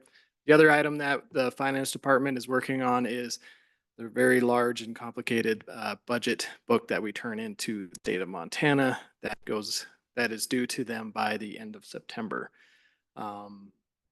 Yeah, so, and one other reminder, once we get through the certified values and calculating mill levies, we will be revisiting those in September. I'm not sure what that date is. Maybe Roger knows offhand, but sometime mid-September we'll be seeing you again and having those approved by the commission. Great. Thank you, Frank. Questions for Frank? Okay. Thank you. Any other departments not reported in? Roger, how about you? Well, thank you, Mr. Chair and Commissioners. Really appreciate the department director's information today and the updates to you. I hope it's meeting your expectations. It's a lot of good information, and there can never be enough communication, right, about what we're doing and the priorities we're focusing on. Maybe I could add just a little bit for you today. Our emergency manager, Kyle Sturgill-Simon, is out of the office for a few days, so that's why he's with us today. Commissioners, I think you're very briefed up about the activity that's been going on for the past several weeks with the Horse Gulch fire, the Black Mountain fire. So they've been very occupied making sure we're connected to and providing support to our emergency responders and to our citizens in emergency situations like this. One other project that I'll let you know about is that the work regarding the hazard mitigation plan update is still ongoing. And that is in progress with the state of Montana. So I wanted to let you know about that. And Commissioners, just maybe another miscellaneous project. I know you're very aware, but we have received final payment for the real estate related transaction associated with the Journey Home building. So that final payment has been received by the county as of just a few days ago. So we're across the finish line with that project, Commissioners. So, Commissioners, I know you know this, but just as a reminder, all of this information and these updates, you're continuing to receive monthly reports that are being compiled by Nadine McCarty, and she is facilitating getting compiled and getting them out to you, and that will apply to the reports for this month as well too, and a lot of the information that you heard from our department directors today. And that includes myself. There are about 22 items that I've given you updates on as well too. But Commissioners, that's my report to you today. Always ready to answer any questions if can for you, but I'll stop right there. Thank you very much. Thank you. If there's any questions for Rod? I would just like to say before we have a mass exit here of department heads and others that are here, thank you very much for all of your hard work. I know that some of you might, in the back of your mind, just a little smidgen of, did I need to spend 2 hours here doing this? I could have been working on 18 other things. But I think it's really important. It's not only important for us to get together and hear from you, even though we may be generally briefed up on most of what's going on, to hear from each other is important. And then we're trying to help educate the public, offer the public an opportunity to hear what's going on in a little more in-depth perspective from your worlds. Often the general public might only hear those big projects that are going on, or, you know, from the perspective of what they don't see happening out there. So it's really good to have this time together and also be able to toot your horns a little bit about all the things that you're doing and all the progress you're making and all the hard work that you are providing to our community. We exist essentially to provide services to our public, and you do it very well. Teams and your staffs, they work so hard, and I just really appreciate all the county employees and the dedication that we have and the partnerships we make around the community and what we get done with what we have. So thank you all very much. Just a note, there are essentially column departments, but there are several offices that are not represented here. So Tuesday, at our last meeting, we had an opportunity for the other elected officials to give reports. We didn't have any this time, but the time before we had most of them came and talked about what's going on in their worlds as well. So for the public, we're going to be doing this every quarter. Try to do this every quarter. We'll have the elected officials come one day and the department heads come another day and give us updates on what's happening in your county. So it is a little bit of a long haul, but worth it from my perspective. And I always learn something, and it always makes me very proud of the good work that we're doing. So, Commissioners, anything else before we? Yeah, Mr. Chair, I'd just like to amen to what you said. I really believe that the staff of Lewis and Clark County are the highest level of professionalism and hard work of any local government in the state of Montana. You folks do a great job. Your staff does a great job. And we're proud to work alongside you. Absolutely. And one of the things that's really outstanding here is that how much stuff we're involved, how much stuff we do. The county family as a whole is very broad. We do so much community countywide, and really grateful for all the good work. Anything else? Anybody? Okay. With that, any public comment on what we've heard from the department heads before we let them go? Any public comment? Any public comment? Oh, please stop because we're recording it. So give us your name, if you would, for the record. Caleb Turner. I was just glad to be at the meeting. I'm pleased to hear everything that went on here and know everything that is being taken care of. It was nice to be a part of the meeting, and I appreciate the quality of the people here. And it's just nice to know that things are running as well as they are around here. Thank you. Thank you very much. Appreciate you being here. Any other comment? Any other comment? All right, we will close public comment. We'll move on to the next item. But before we do that, we're going to give you all a chance to scatter to the four winds, and do your good work. And we're going to take a 5-minute break so people can use the restrooms, fill up their coffee cups. 5 minutes. Thank you.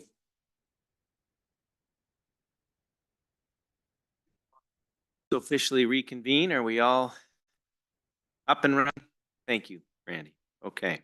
We'll move on to the next step on the agenda, which is item number 5, and it is a subrecipient agreement between Lewis and Clark Public Health and Jefferson County. Good morning. Good morning, Mr. Chair, Commissioners. My name is Drenda Niemann. I'm the Health Officer, Department Director for Lewis and Clark Public Health. This morning, I have before you a subrecipient agreement with Jefferson County in the amount of $37,450 for conducting tobacco use prevention work in Jefferson County. The subrecipient agreement begins July 1st, 2024 and ends June 30th, 2025. These funds to cover the subrecipient agreement came from our chronic disease prevention grant that we get from the Department of Public Health and Human Services. This was approved by Commission back in early July. In the funding, the state outlines very specific amounts to cover the tobacco prevention efforts in Jefferson County. And for many years, we have taken those funds and provided them to Jefferson County because they have a really great tobacco prevention specialist there and has been there for many years. And so it's essentially flowing through our task order that we get from the department, and those funds go directly to Jefferson to do the work. And that's what I have for you today. I'm happy to answer any questions, but I do recommend approval. Just a comment. I mean, if that seems odd to some that it would come through us to the next county, it's kind of how the state does it. They bunch counties together, and the one that might be have the most infrastructure kind of is the lead, and then helps the neighboring counties by passing money through. Correct, Mr. Chair. This particular contract or task order that we get from the Department of Public Health and Human Services to do lots of different types of chronic disease is that we serve a 5-county area, and Jefferson does have the infrastructure and the staffing to do tobacco prevention. Otherwise, it is our staff that provides the both cancer control, tobacco prevention, and the Connect referral system support to Mar and Broadwater counties and Lewis and Clark, of course. Great, thanks. Just wanted to explain Thank that you. if there anyone was interested. Other questions, commissioners? Yes. Please. Drenda, how, or does this also address issues of I can't think of what the name of those new things are that Vape. The vaping. vaping? Yes. Are we talking to young people about vaping is just as bad as chewing snus? Mr. Chair and Commissioner Payne, of course, that is actually the #1 product used by our young people. So it is priority to work with our young people on preventing the use of the vape products.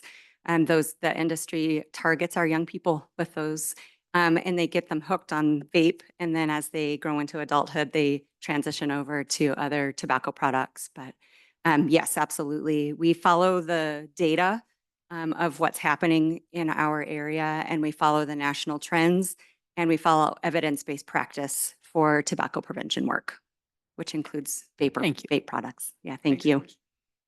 Any other questions? I just thought when I was quite young, I was a janitor at my dad's store, and one of my chores was to clean the ashtrays. And I'm sure that's why I never smoked a cigarette, because I hated that job in the worst way. So you might find some old ashtrays, somebody. It might help in the program.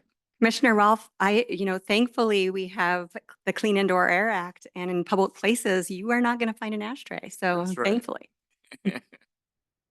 All right, thank you very much. How about public comment on this item? Any public comment on this particular item? Any public comment? Okay. Hearing none, commissioners, is there a motion, please? Mr. Chair, I would move to approve the subrecipient agreement between Lewis and Clark Public Health and Jefferson County as explained by Ms. Niemann. Second. Moved and seconded to approve the subrecipient agreement as presented. Further discussion, commissioners? All in favor of the motion, signify by saying aye. Aye. Aye. Aye. Thank you very much. All right, next item on the agenda is the resolution 2024-80 relating to $10,408.71 bond for Lewis and Clark County Log Gulch Rural Improvement District number 2022-06, fixing the form and details, providing for the execution and delivery thereof and security therefor. A long one, but it will be explained. Good morning. Good morning, Mr. Chair, Commissioners. My name is Jessica Makus, Special Districts Coordinator for Lewis and Clark County. Today, you will be holding public hearing to hear comments and objections regarding Resolution 2024-80, which is relating to a $10,408.71 bond for Lewis and Clark County for the Long Gulch Rural Improvement District. This is a final loan drawdown for the district. Loan drawdowns are completed for RIDs once the final construction projects are complete for the improvement portions of those districts. And those loan drawdowns are for the actual construction cost and not the estimated construction costs we use when we create the RIDs. The Long Gulch RID was created in 2022, and initial road improvements included drainage remediation and culvert installation, pulverization of the existing roadway, and watering, grading, and compaction of the road material. The map doesn't seem to be coming out, which is no problem. This district is just located on Long Gulch Road, which is just outside of Marysville, to the north of Marysville. There are a total of 7 benefiting properties in this district. Initially, it was estimated this work would cost approximately $22,085 with the financing included. However, the Lewis and Clark County Road Department was able to squeeze this project into their schedule, and the total project came in at $10,409, roughly half that estimated cost. It did come with the time. There was a delay to this. We were hoping to have this done in 2022. We had to wait until last year to have the pulverization done, but Lewis and Clark County has that equipment, that big rock crusher equipment that maybe you've been able to see on construction jobs. And what that does is that it's able to crush that material that exists on the roadbed rather than adding gravel material over the top. So these folks were patient enough to wait for the road department to be able to get up there with that machine and do that work rather than importing all of that gravel. So it was a good deal. The resolution to finalize the loan for these improvements was created by the Montana Board of Investments. That's before you today. Approval of this resolution will begin that payback process. The current intercap interest rate set on February 16th of 2024 is 5.75%. There was no change from the rate that was set in 2023. This is a variable rate that is set in February of each year. The 10-year average rate is 2.89%. The overall average since the program began in 1987 is 3.9%. So we're obviously like we're seeing with all interest rates right now in the nation, this is a higher rate than usual, but we do anticipate that over the course of this 15-year loan term, that rate will come down as inflation goes down, or as interest rates go down, excuse me. Resolution 2022-82 to levy and assess this district was passed on August 23rd of 2022 and established an assessment of $294 per benefiting property per year for a period of 15 years to pay back that loan. This assessment is intended, to pay back that loan, sorry. However, because the actual cost of construction was so much lower than anticipated, we will be lowering that assessment amount to $154 per property per year. So a total decrease of $140 per property per year. And we'll do that through the next agenda item today through a separate resolution to set that assessment rate. Staff recommend approval of the resolution before you, resolution 2024-80, and I'm happy to take any questions. Thank you. Thank you for the great explanation. Any questions, commissioners, related to this loan? I just think it's, Mr. Chairman, I think it's important to just remind the general public that there are times when we can lower taxes. We can lower assessments, and thanks to a great staff who's well looking after opportunities, taking advantage of. Yeah, I would like to Please echo Commissioner Rolf's remarks, this has cut the cost of it in half because we've got people working out there who think outside the box and say, you know, if we used this other method. So thank you, staff, wherever you are.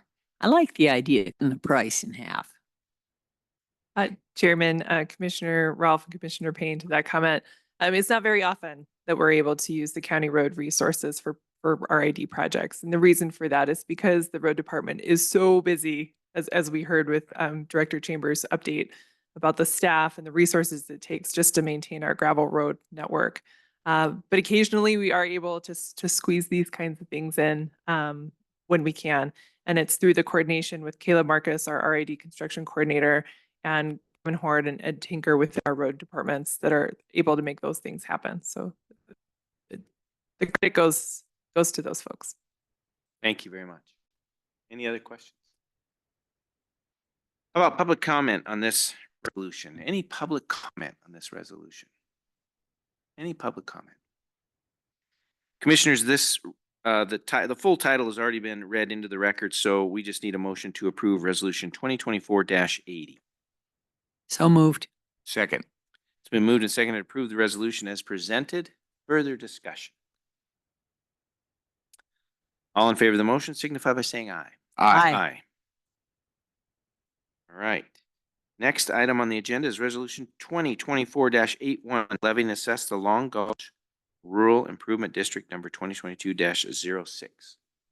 Thank you. Again, Jessica Makus, Special Districts Coordinator for Lewis and Clark County. Today, you're holding public hearing to hear comments and objections regarding the final adoption of a resolution to levy and assess an annual special assessment upon each benefiting property within the Long Gulch Rural Improvement District. Again, there are a total of 7 benefiting properties in this district. This district, again, was created in 2022 to improve and maintain Long Gulch Road as it leaves Marysville until the cattle guard at the top of the hill, approximately 1/2 mile. Improvements for the district included drainage remediation and culvert installation, pulverization of the existing roadway, and watering, grading, and compaction of road material. A maintenance of the district includes snow removal and sanding as needed, grading, drainage maintenance, and other maintenance as necessary to preserve those improvements. Maintenance of the district is estimated to cost $1,225 per year, and each benefiting property is proposed to be assessed $175 per year for the maintenance of this district. The total cost of improvements came in under the amount originally estimated.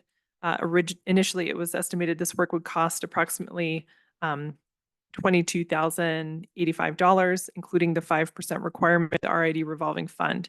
However, the Lewis and Clark County Road Department was able to squeeze this project into their schedule, and that total project came in at $10,409, roughly half the estimated cost. Resolution 2022-82 to levy and assess this district set the debt service assessment at $294 per property per year. However, with the saving cost from the original estimate, we can lower that portion of the assessment to $154 per property per year and repay the loan. The maintenance assessment is recommended to stay the same at $175 per property per year. Legal notice of the assessment and the public hearing sent to all benefiting property owners and also published in the Helena Independent Record on July 20th and July 27th, 2024. As of yesterday, no written testimony has been received regarding this assessment. I recommend approval of the resolution to levy and assess the district and lower the debt assessment.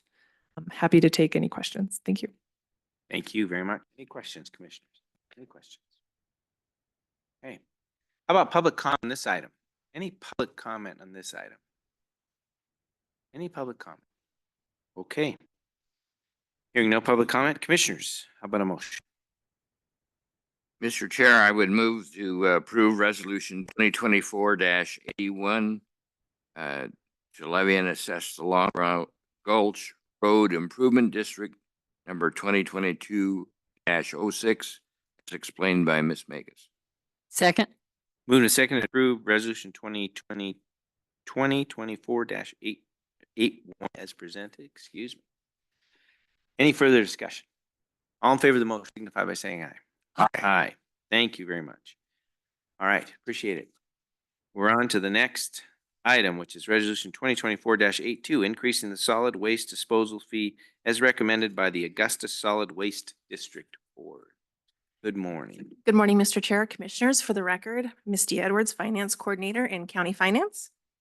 Before you this morning is a resolution to increase the annual Augusta Solid Waste Assessment rate from $130 per equivalent unit to $145 per equivalent unit.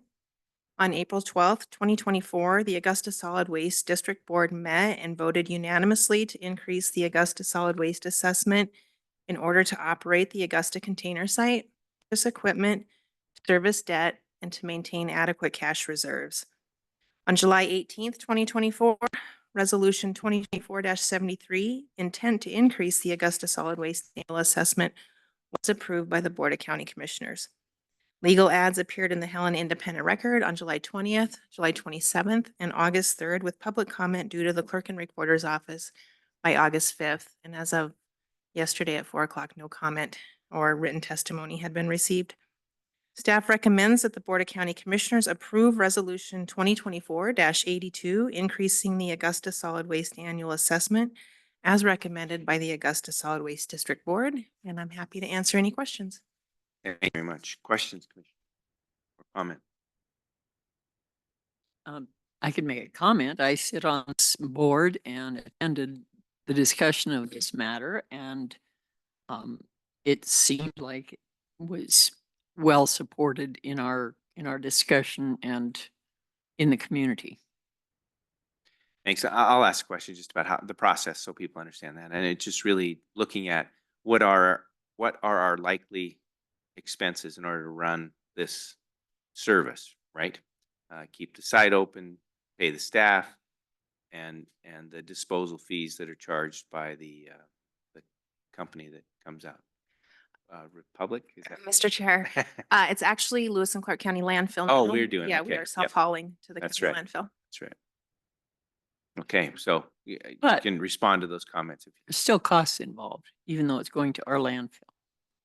Yeah, no, that's what I'm talking about. Mr. that- Chair, Commissioners. Yes, the yes, fee so- is designed to address Yes, those. the fee, we as staff sit down and analyze and make projections with both revenues and expenses over the upcoming year and what it will take to operate the site for that year. This year we will have debt. We have to service as we are, the Augusta Solid Waste District is borrowing money from the landfill to purchase equipment so that we can haul the trash from Augusta to our landfill rather than contracting with Republic Services. So we have to take all of those costs into account and figure out how many properties are assessed to the district and then calculate the rate for everybody equally across the district. Right. Right. Thank you. Yes. Any other questions? Okay. Thank you. How about public comment on this item? Public comment. Any public comment on this item? All right. Hearing none. Commissioners, is there a motion, please? Chairman, I move that we approve Resolution 2024-82, increasing the solid waste disposal fee as recommended by the Augusta Solid Waste District and explained by Misty Edwards. Second, Mr. Moved and seconded to approve the resolution as presented. Further discussion. Just a shout out to the board, the solid waste disposal board, their solid waste district board, excuse me. And Misty, thank you for your work on this and our partners, City of Helena. We partner with the City of Helena through an agreement to run our solid waste disposal system in partnership. And so that's why the City of Helena is involved, but thank you for their partnership as well. All right. That commissioners, oh, yes, sir. I want to say that I really believe that a lot of the problems that have been at the Augusta Solid Waste have been solved just because of the leadership of Director Chambers, who's went up there and spent time on running the transfer site a while back. and along with Jackie and I think that they've found out a lot of things and making a difference, and really appreciate her hands-on approach. I'd second that. I'd like to throw Misty in the mix Yes. there because these districts, Lincoln and Augusta would not be functional without the partnership with the finance office, and that's Misty Edwards. So thank you, Misty. Right. That all in favor of the motion, so you can by saying aye. Aye. Aye. Thank you. Okay. We're on to appointments. The next item on the agenda is board appointments, and we'll take these one at a time. Mr. Baltz, I'll turn it over to you. Thank you, Mr. Chair and Commissioners. This is item number 9 on the agenda today, and Commissioners, Chair Hunthausen and I discussed this, and you have 4 distinct appointments to consider today, so I'll read into the record the memo and stop on each one for the Commissioners' deliberations and possible actions. The first one, so we'll begin. These candidates meet the qualifications for consideration of the board. The first one is the Board of Adjustment. Tony Perini completed a partial term that expired June 30, 2024. He wishes to be considered for reappointment. No other applications were received.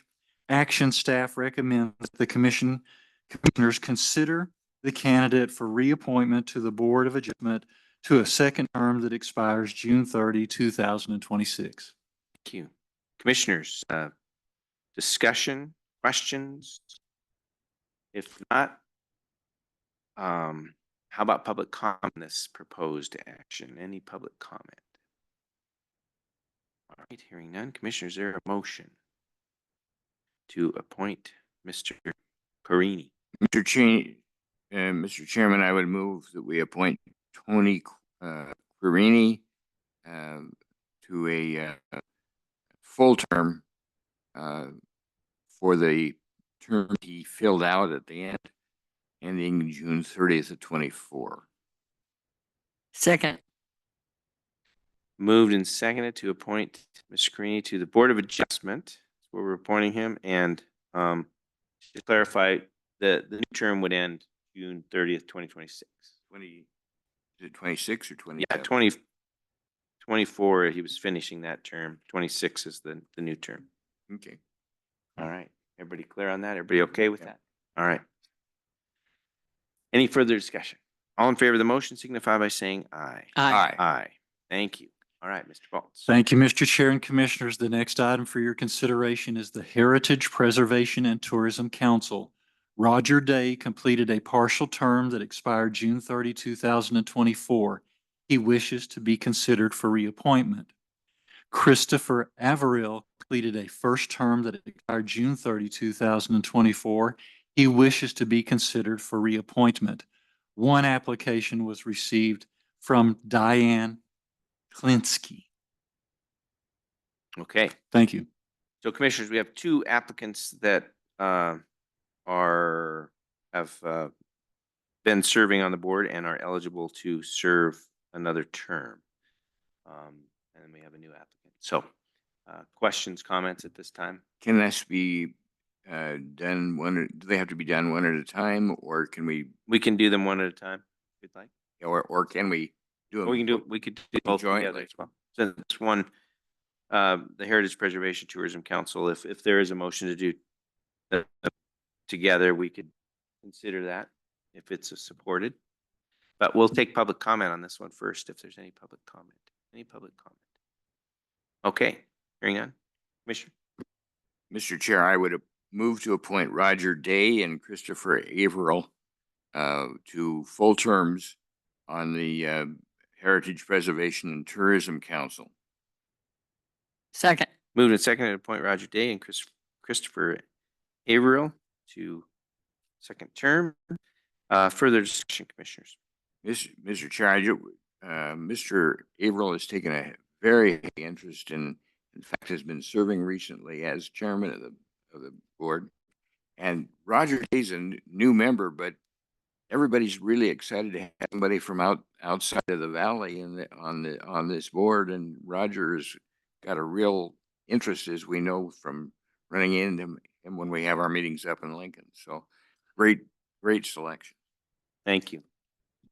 Comment, and we really appreciate anybody who will put their name up for consideration. So, and I don't think we want to discourage Ms. Klinsky from her interest in serving on the board. It's we've got two people that are doing a good job.